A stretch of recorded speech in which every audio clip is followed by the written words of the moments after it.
ঘোষপাড়ায় দোলের মেলায় যাইবার পথে গঙ্গার ধারে মঠটা পড়ে। মঠ বলিলে ভুল বলা হয়, ঠিক মঠ বলিতে যাহা বুঝায় সে ধরনের কিছুই নয়। ছোট খড়ের ঘর, খাঞ্চার পাঁচ মাঠের মধ্যে। একধারে একটা বড় তেঁতুল গাছ, গঙ্গার ধারে ছোট খাল, মাঠের মধ্যে খানিকটা ঢুকিয়া শুকাইয়া মুজিয়া গিয়াছে। জোয়ারের সময়ে তবুও খালটা কানায় কানায় ভরিয়া থাকে। ঠিক সেই সময় জেলেরা দুয়ারি পাতিয়া রাখে। জোয়ারের তোড়ের মুখে মাছ খালে উঠিয়া পড়ে। ভাটার টানে নামিবার সময় দুয়ারির কাঠিতে আটকাইয়া আর বাহির হইতে পারে না। কাছে একটু দূরে শঙ্করপুর বলিয়া ছোট গ্রাম। কিছুকাল পূর্বে রেল কোম্পানি একটা ব্রাঞ্চ লাইন খুলিবার উদ্দেশ্যে খানিকটা জমি সার্ভে করিয়া মাটির কাজ আরম্ভ করিয়াছিলেন। কোনো কারণে লাইন বসানো হয় নাই। মাঠের উত্তর দক্ষিণে লম্বা প্রকাণ্ড উঁচু রেলওয়ে বাঁধটার দুই পাশের ঢালুতে নানা জাতীয় কাটাগাছ, আকন্দ, অন্যান্য বুনো গাছপালা গজাইয়া বন হইয়া আছে। আকন্দ গাছটাই বেশি। খুঁটি দেবতার অপূর্ব কাহিনী এইখানেই শুনিয়াছিলাম। গল্পটা বলা দরকার। শঙ্করপুর গ্রামের পাশে ছিল হেলেঞ্চা শিবপুর। এখন তাহার কোনো চিহ্ন নাই। বছর 15 পূর্বে গঙ্গায় লাটিয়া গিয়া মাঝ গঙ্গার ওই বড় চরটার সৃষ্টি করিয়াছে। পূর্বস্থলীর চৌধুরী জমিদারদের সহিত ওই চরার দখল লইয়া পুরনো প্রজাদের অনেক দাঙ্গা ও মোকদ্দমা হইয়াছিল। শেষ পর্যন্ত প্রজারাই মামলায় যেতে বটে, কিন্তু চরটা চিরকালই বালুময় থাকিয়া গেল। আজ 10 বৎসরের মধ্যে চাষের উপযুক্ত হইল না। পাঞ্জা দখলে আসিলেও চরাটা প্রজাদের কোনো উপকারে লাগে না, অনাবাদী অবস্থায় পড়িয়া থাকে। আজকাল কেউ কেউ তরমুজ, কাকুর লাগাইতেছে দেখা যায়। ওই গ্রামের রাঘব চক্রবর্তী পূজারী বামুন ছিলেন।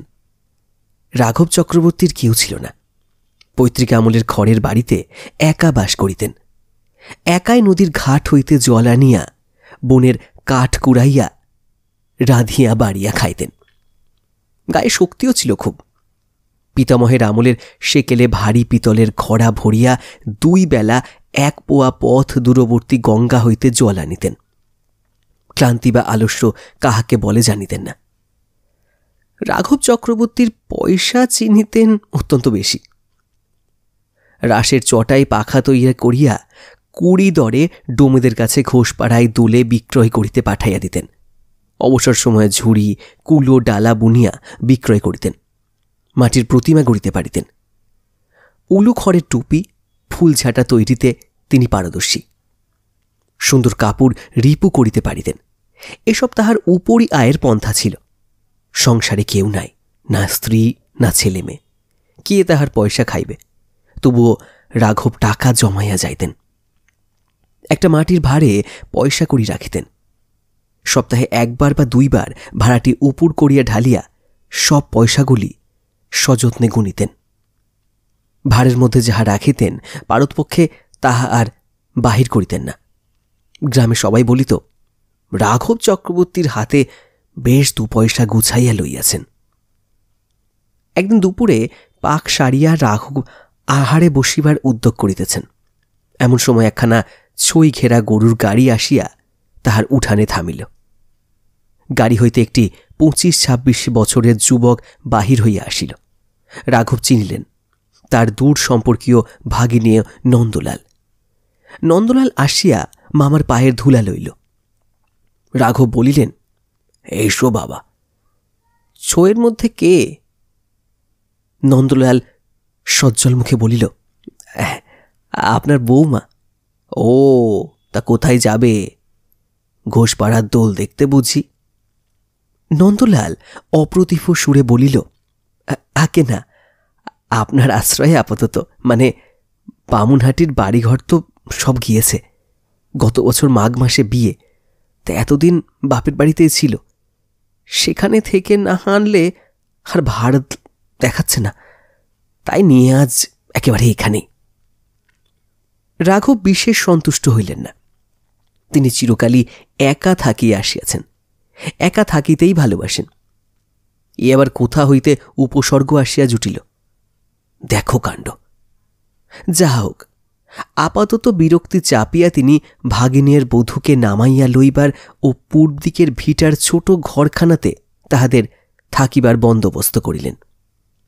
সন্ধ্যার পরে ভাগিনীকে জিজ্ঞাসা করিলেন, এখানে নিয়ে তো এলে, হাতে কিছু আছে টাছে তো? আমার এখানে আবার বড় টানাটানি, ধান অন্যবার যা হয় এবার তার সিঁকিও পায়নি। যজমানদের অবস্থাও এবার যা।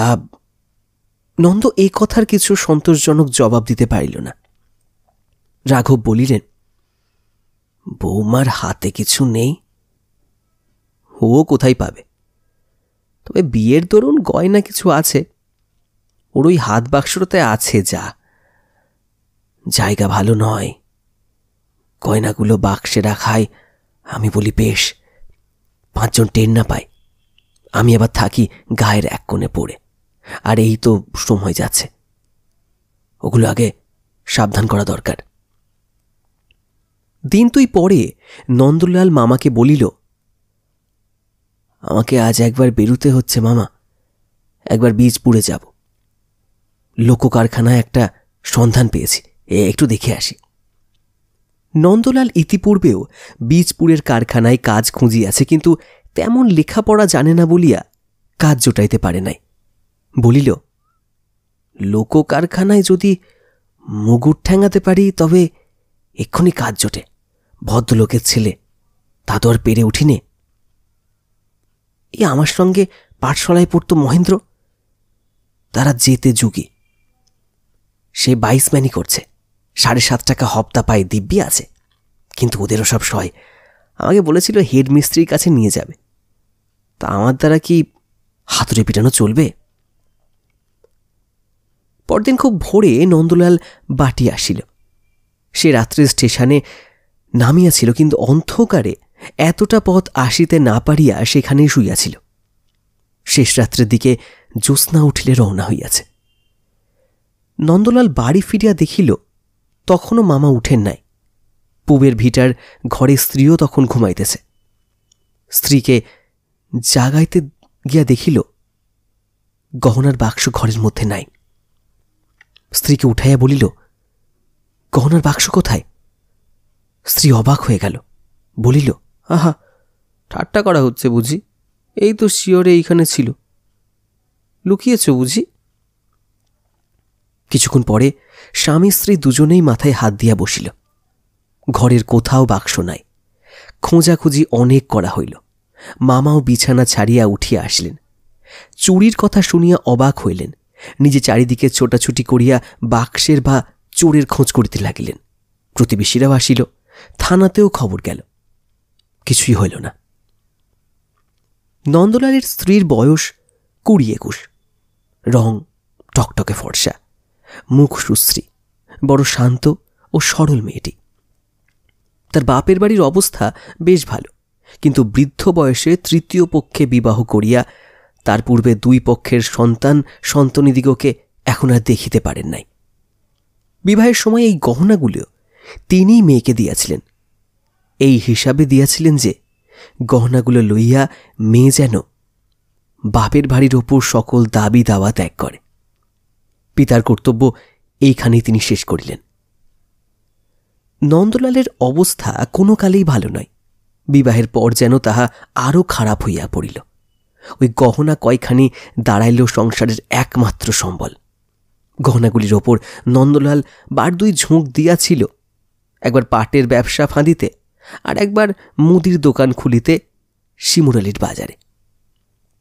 কিন্তু নন্দলালই শেষ পর্যন্ত কি ভাবিয়া 2 বাড়ি পিছাইয়া যায়। বউও বলিয়াছিল, দেখো ওই তো পুঁজিপাটা, আর তো নেই কিছু। যখন আর কোনো উপায় থাকবে না তখন ওতে হাত দিও, এখন থাক। গহনার বাক্স চুরি যাওয়ার দিন 5-7 পরে একদিন নন্দলাল ভোরে উঠিয়া দেখিল স্ত্রী বিছানায় নাই। বাহিরে আসিয়া দেখিল বউ ঘরের পাশের ছাই গাদা ঘাটিয়া কি দেখিতেছে। স্বামীকে দেখিয়া কেমন এক ধরনের হাসিয়া বলিল, ওগো এসো না গো, একটু খোঁজা তো এর মধ্যে, তুমি উত্তর দিকটা একটু দেখো। নন্দলাল সস্নেহে স্ত্রীকে ধরিয়া দাওয়ায় আনিয়া বসাইল। পাতকুয়ার ঠান্ডা জল দিয়া স্নান করাইয়া দিল, নানা রকমে বুঝাইল, কিন্তু সেই যে বউটির মস্তিষ্ক বিকৃতি শুরু হইল, এই আর কিছুতেই সারানো গেল না। পাছে স্বামী বা কেউ টের পায়, এই ভয়ে যখন কেউ কোনো দিকে না থাকে তখন চুপি চুপি ছাই গাদা হাতড়াইয়া খুঁজিয়াকে দেখিতে থাকিবে। এই একমাত্র ব্যাপার ছাড়া তাহার মস্তিষ্ক বিকৃতির কিন্তু অন্য কোনো লক্ষণ ছিল না। অন্যদিকে সে যেমন গৃহকর্ম নিপুণা, সেবা পরায়ণা, কর্মিষ্ঠা গৃহস্থবধূ তেমনই রহিল। একদিন সে মামা শ্বশুরের ঘরে সকালে ঝাড় দিতে ঢুকিয়াছে। মামা শ্বশুর রাঘব চক্রবর্তী তখন ঘরে ছিলেন না। ঘরের একটা কোণ পরিষ্কার করিবার সময় সে একখানা কাগজ সেখানে কুড়াইয়া পাইল। কে যেন দলা পাকাইয়া কাগজখানাকে ওই কোণটাকে ফেলিয়া রাখিয়াছিল। কাগজখানা দেখিয়া সে অবাক হইয়া গেল। এই যে তার গহনার বাক্সের তলায় পাতা ছিল, পাতলা বেগুনি রঙের কাগজ। শ্যাকরার এই কাগজে নতুন তৈরি সোনার গহনা জড়াইয়া দেয়। এই কাগজখানা সেইভাবে পাওয়া, শ্যাকরার দোকান হইতে আসিয়াছিল। সেই হইতে তাহার গয়নার বাক্সের তলার পাতায় থাকিত সেই কোণ ছেঁড়া বেগুনি রঙের পাতলা কাগজখানি। বউটি কাহাকেও কিছু বলিল না, স্বামীকেও নয়। মনের সন্দেহ মুখে কাহার কাছেও প্রকাশ করিতে পারিল না। কিন্তু ভাবিয়া ভাবিয়া শেষে তাহার খুব অসুখ হইল। জ্বর অবস্থায় নির্জন ঘরে একা বিছানায় শুইয়া তক্তপোষের একটা বাঁশের খুঁটিকে সম্বোধন করিয়া সে করজোরে বারবার বলিত, ওগো খুঁটি, আমি তোমার কাছে দরখাস্ত করছি, তুমি এর একটা উপায় বের করে দাও। পায়ে পড়ি তোমার, একটা উপায় তোমার করতেই হবে। আর কাউকে বলতে পারিনি, তোমাকেই বলছি। বাঁশের খুঁটিটা ছাড়া তার প্রাণের এ আগ্রহ ভরা আকুতি আর কেউ শুনিত না। কতবার রাত্রে দিনে নির্জনে খুঁটিটার কাছে এ নিবেদন সে করিত। কি বুঝিয়া করিত সেই জানে। তাহাদের বাড়ির সামনে প্রকাণ্ড মাঠ, গঙ্গার কিনারা পর্যন্ত সবুজ ঘাসে ভরা। তারপরেই খাড়া পাড় নামিয়া গিয়া জল ছইয়াছে। জল সেখানে অগভীর, চড়াতেও 7-10 মাত্র। পরেই গঙ্গার বড় চড়াটা। সারা বছরের চড়ায় জলচর পক্ষীর ঝাঁক চড়িয়া বেড়ায়। চড়ার বাহিরের গভীর বড় গঙ্গার দিকে না গিয়া তারা গঙ্গার এই ছোট অপরিসর অংশটা ঘেঁষিয়া থাকে। কোনটিকারই বনে চড়ার বালি প্রায় ঢাকিয়া ফেলিয়াছে। 12 মাসে বেগুনি ফুল ফুটিয়া নির্জন বালির চড়া আলো করিয়া রাখে। মাঠে কোনো গাছপালা নাই। ছেলেদের ফুটবল খেলার মাঠের মতো সমতল ও তৃণাবৃত। দক্ষিণে ও বাঁয়ে একদিকে বড় রেলওয়ে বাঁধটা ও অন্যদিকে দূরবর্তী গ্রাম সীমার বনরেখার কোল পর্যন্ত বিস্তৃত। 2-1 সারি তাল গাছ এখানে ওখানে ছাড়া এই বড় মাঠটাতে অন্য কোনো গাছ চোখে পড়ে না কোনো দিকে। এই বিশাল মাঠে প্রতিদিন সকাল সূর্য মাঝ আকাশে দুপুরে আগুন ছড়ায়। বেলা ঢলিয়া বৈকাল নামিয়ে আসে। গোধূলিতে পশ্চিম দিকে কত কি রঙে রঞ্জিত হয়। চাঁদ ওঠে সারা মাঠ চড়া, রেলওয়ে বাঁধ ওপাশের বড় গঙ্গাটা জ্যোৎস্নায় প্লাবিত হইয়া যায়। কিন্তু কখনো কোনো কালে রাঘব চক্রবর্তী বা তাহার প্রতিবেশীরা এই সুন্দর পল্লী প্রান্তরের প্রকৃতির লীলার মধ্যে কোনো দেবতার পূর্ণ আবির্ভাব কল্পনা করেন নাই, প্রয়োজনবোধও করেন নাই। সেখানে আজ সর্বপ্রথম এই নিরক্ষরা বিকৃত মস্তিষ্কা গ্রাম্য বধূটি বৈদিক যুগের মন্ত্রদ্রষ্টা বিদুষীর মতো মনে প্রাণে খুঁটি দেবতার আহ্বান করিল। আমি এই মাঠেই বৈকালে দাঁড়াইয়া ভাবিতেছিলাম। কথাটার গভীরতা সেদিন সেখানে যতটা উপলব্ধি করিয়াছিলাম, এমন আর বোধ হয় কোথাও করিব না। নন্দলাল স্ত্রীর অবস্থা দেখিয়া বড় বিব্রত হইয়া পড়িল। সে স্ত্রীকে ভালোবাসিত। নানা রকম ঔষধ, জড়িবুটি, শিকড় বাকড় আনিয়া স্ত্রীকে ব্যবহার করাইল। তিরলের পাগলি কালির বালা পড়াইল। যে যাহা বলে তাহাই করিতে লাগিল, কিন্তু কিছুতেই কিছু হয় না। একটা সুফল দেখিয়া সে খুশি হইল যে আজকাল স্ত্রী সকালে উঠিয়া ছাই গাদা হাতড়াতেও বসে না। তবুও সংসারের কাজকর্মগুলো কেমন অন্যমনস্কভাবে করে। হয়তোবা তরকারি পুড়াইয়া ধরাইয়া ফেলে, নয়তো ডালে খানিকটা বেশি নুন দেয়, ভালো করিয়া কথা বলে না। ইহাই রহিল তাহার বিরুদ্ধে প্রধান অভিযোগ। মাস 2 কাটিয়া গেল। শ্রাবণ মাস। বর্ষার ঢল নামিয়া বড় গঙ্গা ও ছোট গঙ্গা একাকার করিয়া দিল। চর ডুবিয়া গেল। কুলে কুলে গেরি মাটির রঙের জলে ভর্তি। এ সময় নন্দলালের আর্থিক অবস্থা অত্যন্ত খারাপ হইয়া উঠিল। হাতে পূর্বে যাহা কিছু ছিল সবই খরচ হইয়া গিয়াছে। এদিকে চাকরিও জুটিল না।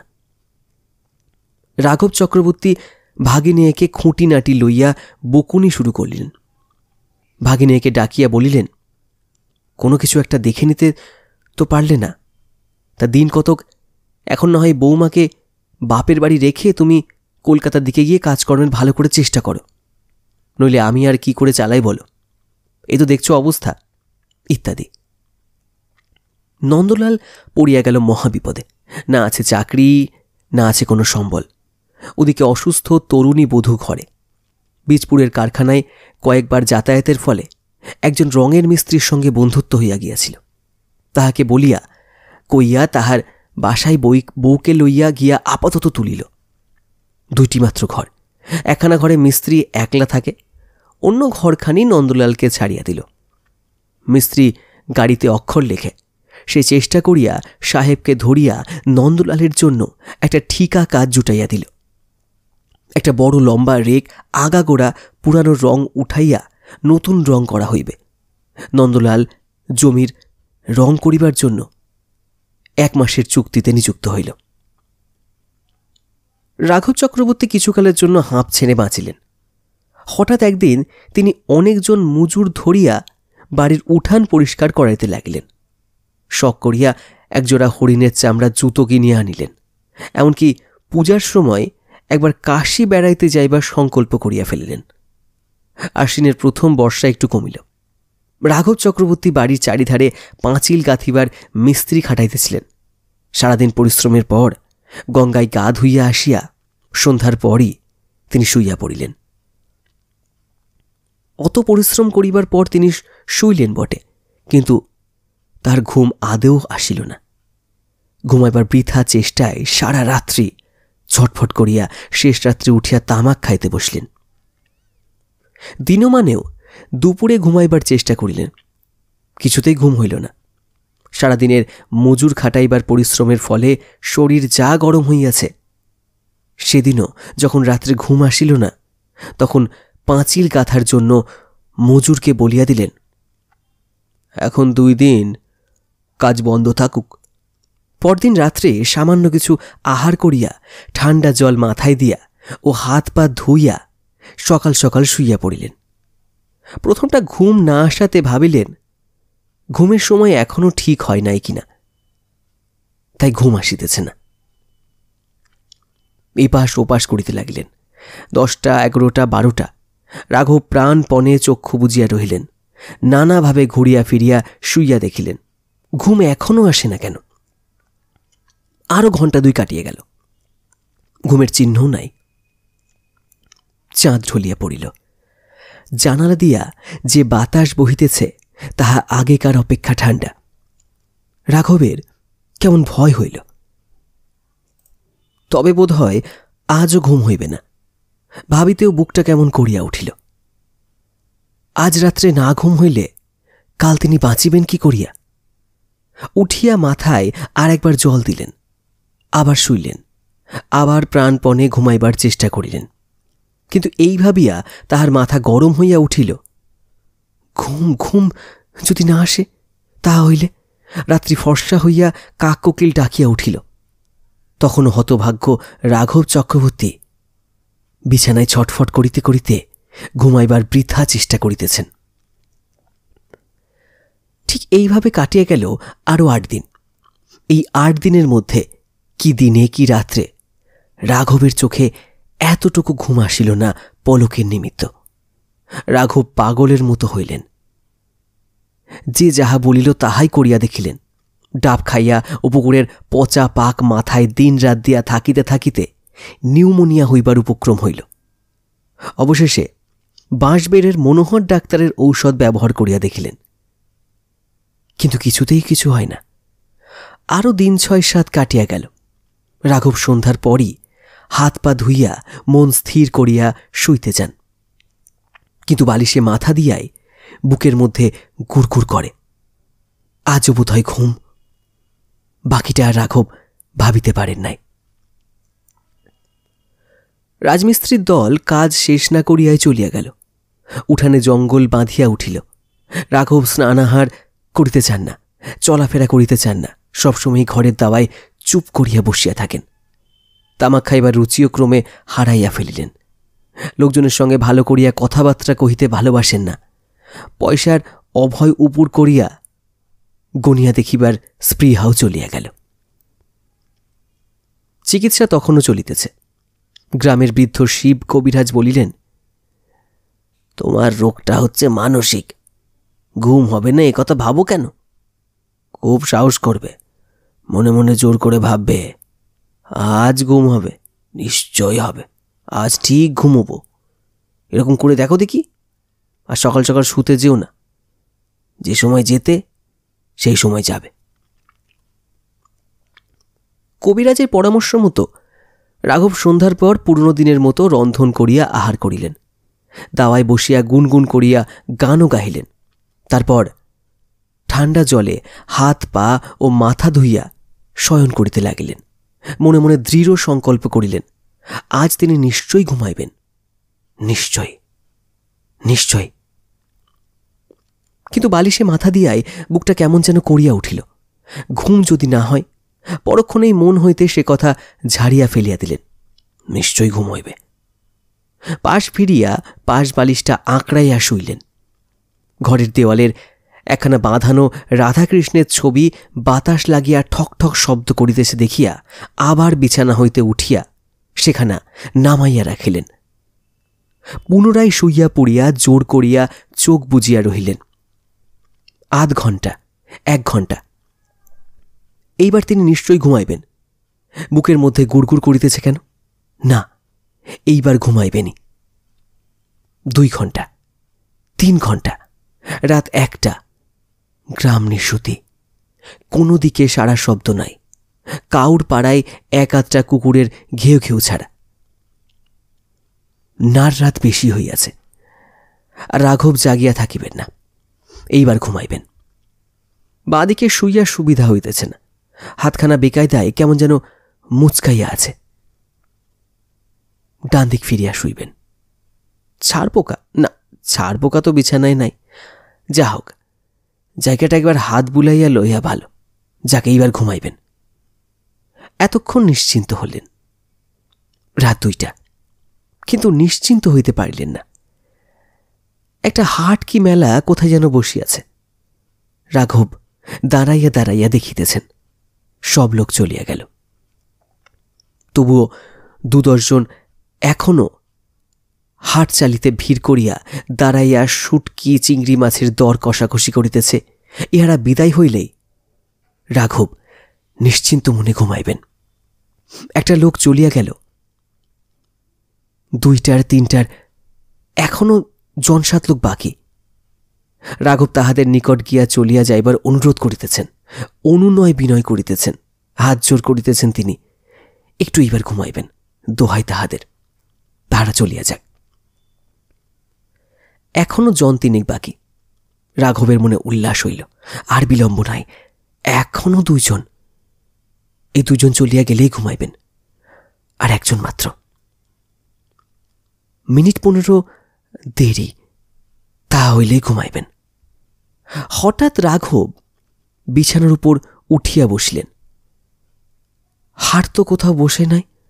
কিসের হাট, কোথাকার হাট, এসব কি আবল তাবল ভাবিতেছেন তিনি।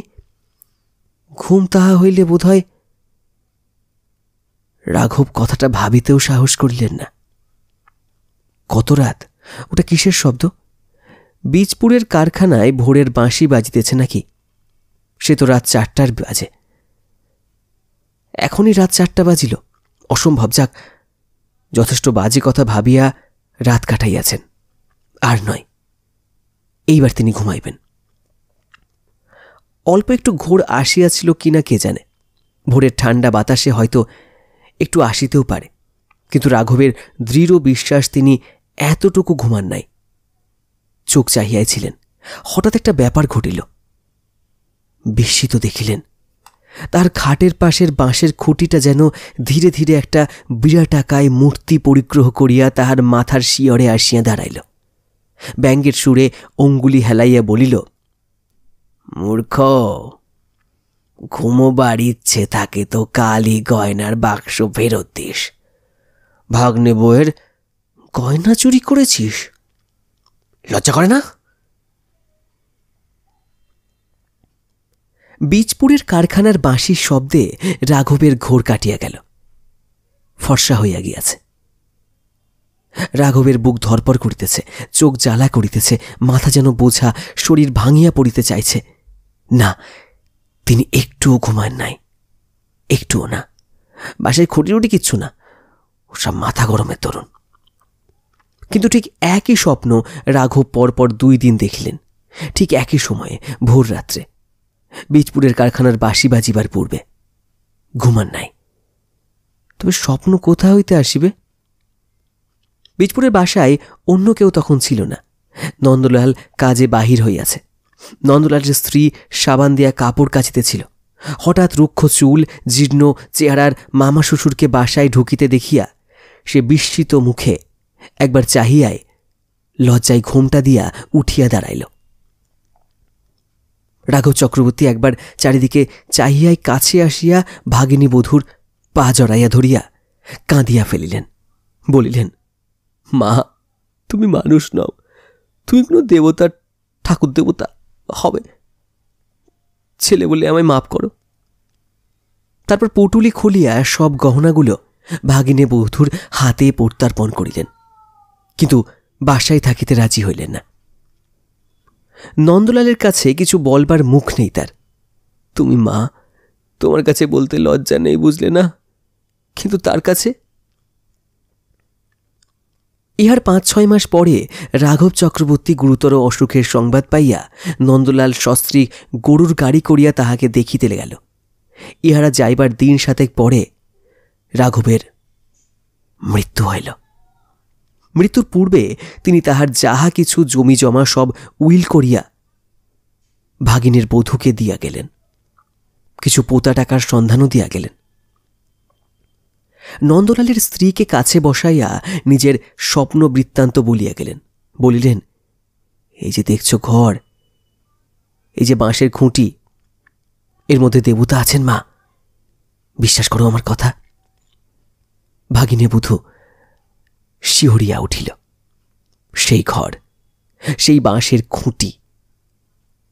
রাঘবের মৃত্যুর পরে 16-17 বৎসর নন্দলাল মামার ভিটাতে সংসার পাতাইয়া বাস করিয়াছিল। বধূটি ছেলে মেয়েদের মা হইয়া সচ্ছল ঘরকন্যার গৃহিণীপনা করিতে করিতে প্রথম জীবনের দুঃখ কষ্টের কথা ভুলিয়া গিয়াছিল, এবং সঙ্গে সঙ্গে খুঁটি দেবতার কথা ভুলিয়াছিল। হয়তো দুঃখের মধ্যে দিয়ে আন্তরিকতাপূর্ণ আবেগকে জীবনে একবার মাত্র লাভ করিয়াছিল, আর কখনো জীবন পথে তাহার সন্ধান মেলে নাই। বছর 17 পরে নন্দলালের স্ত্রী মারা গেল। নন্দলালের বড় ছেলের তখন বিবাহ হইয়াছে ও বধূ ঘরে আসিয়াছে। বিবাহের বৎসর 4 মধ্যে এই বউটি দুরন্ত ক্যান্সার রোগে আক্রান্ত হইয়া পড়িল। ক্যান্সার হইল জিহ্বায়। ক্ষতক্রমে গভীর হইতে লাগিল। কত রকম চিকিৎসা করা হইল, কিছুতে উপকার দেখা গেল না। সে শুইয়া শুইয়া যন্ত্রণায় ছটফট করিত, ইদানিং কথা পর্যন্ত কহিতে পারিত না। তাহার যন্ত্রণা দেখিয়া সকলে তাহার মৃত্যু কামনা করিত। কিন্তু বছর কাটিয়া গেল, মৃত্যুর কোনো লক্ষণ নাই, অথচ নিজে যন্ত্রণা পাইয়া আরও 5 জনকে যন্ত্রণা দিয়া সে জীবন মৃত অবস্থায় বাঁচিয়া রইল। বউটি শাশুড়ির কাছে খুঁটি দেবতার গল্প শোনে নাই, জানিতও না। একদিন সে সারা রাত রোগের যন্ত্রণায় ছটফট করিতেছিল। শ্রাবণ মাস, শেষ রাতের দিকে ভয়ানক বৃষ্টি নামিল, ঠান্ডাও খুব। বাহিরে জোর বাতাসও বহিতেছিল। মাথার শিওরে একটা কাঁসার ছোট ঘটিতে জল ছিল। এক চুমুক জল খাইয়া সে পাশ ফিরিয়া শুইতেই একটু তন্দ্রা মতো আসিল। তাহার মনে হইল পাশের খুঁটিটার খুঁটি নাই। তাহাদের গ্রামে শ্যামরায়ের মন্দিরের শ্যামরায় ঠাকুর যেন সেখানে দাঁড়াইয়া মৃদু হাসি মুখে তাহার দিকে চাহিয়া আছেন। ছেলেবেলা হইতে কতবার সে শ্যামরায়কে দেখিয়াছে, কতবার বৈকালে উঠানের বেলফুলের গাছ হইতে বেলফুল তুলিয়া মালা গাঁথিয়া বৈকালিতে ঠাকুরের গলায় দিয়াছে। শ্যামরায়ের মূর্তি তাহার অপরিচিত নয়। তেমনি সুন্দর, সুঠাম, সুবেশ কমনীয় তরুণ দেবমূর্তি। বিশ্বাসে মানুষের রোগ সারে। হয়তো বধূটিরও তাই ঘটিয়াছিল, হয়তো সবটাই তাহার মনের কল্পনা। রাঘব চক্রবর্তী যে বিরাটাকায় পুরুষ দেখিয়াছিলেন, সেও তাহার অনিদ্রাপ্রসূত অনুতাপবিদ্ধ মনোসৃষ্টি মাত্র হয়তো। কারণ খুঁটির মধ্যে দেবতা সেই রূপেই তাহার সম্মুখে দেখা দিয়াছিল, যার পক্ষে যে রূপের কল্পনা স্বাভাবিক। সত্য মিথ্যা জানি না, কিন্তু খুঁটি দেবতা সেই হইতে এই অঞ্চলে প্রসিদ্ধ হইয়াছেন।